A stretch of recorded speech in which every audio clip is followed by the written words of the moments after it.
certain verses are abrogated, certain verses do not carry rulings for today, and they are explained.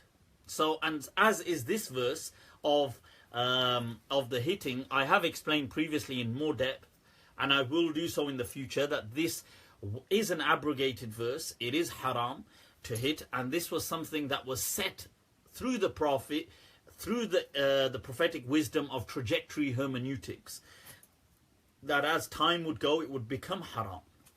Hence, the students of the companions like Ata ibn Abi Rabah declared it haram in his own age.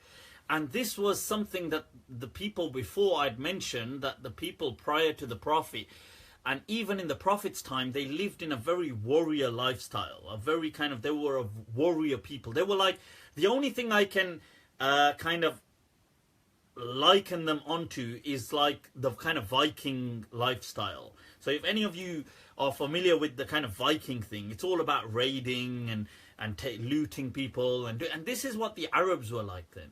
They weren't a people that were kind of settled.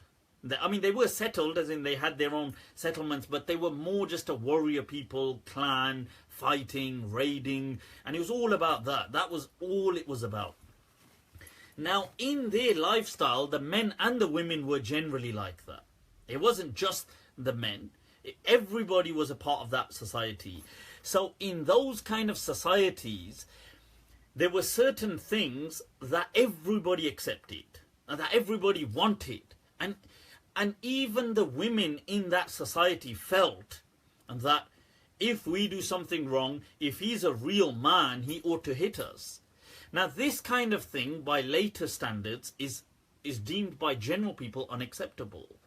But there are, even today, there's people that hold that kind of view. So, in fact, recently, there was a Moroccan singer who kind of gave an interview saying this, and she caused a lot of controversy by saying that a real man ought to hit his woman.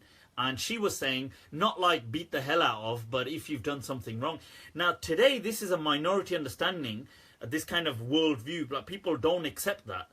And I don't accept it, but I'm saying that in the past, especially in warrior cultures, people were very much like that. And the women were like that as well, that they felt. Now, the Prophet was faced with this society. Now, so what he did was placed, he could have tried to say, okay, let's change everything, let's make social changes, let's do this. But that would have resulted in taking his attention off the mission. So what he did is said, okay, fine, let's place parameters on your practices so things can't be harmful. And he placed parameters and then said that, okay, because this was something even all people, including the women, were a part of it. So the Prophet said, okay, it can't be serious, it can't be like this. And then he said, oh, but if any of you were upon true goodness, you would never hit. And he left it for when this generation and this culture would die out, this would become haram. And that's the understanding. And this doesn't so use. And I'll give you another example. In Sahih Bukhari, you have a hadith that the Prophet went into a house and he saw an agricultural tool. You know, the ploughing kind of stick. That it says, Fara'a alata, it says, Fara'a alata al-harth. He saw one of these ploughing kind of tools. And he said that you know, such a tool does not come in a house except it brings with it misery. And it brings with it kind of like a degraded state, الذل. إلا وأدخل معه الذل. Now the problem is that, wait a minute, agriculture is awesome. Why would the Prophet be kind of saying this thing about agriculture? Because the society in which he lived was a warrior society. It wasn't an agricultural society.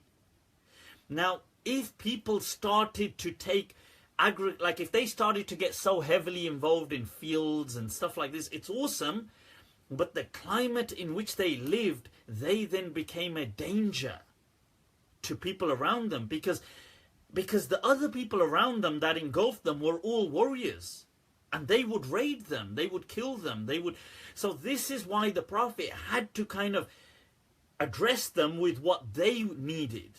This wasn't for like us today to say, oh my God, agriculture is bad. Agriculture is not bad. It's awesome.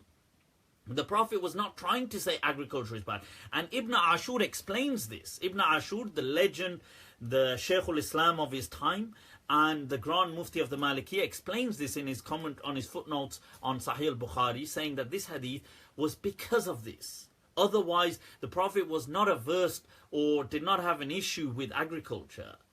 So it's important to understand these kind of points before we go on and act all. And this was another reason why the Prophet didn't want men to be wearing silk and gold and stuff like this, because it didn't suit their warrior lifestyle, because it was important for their survival.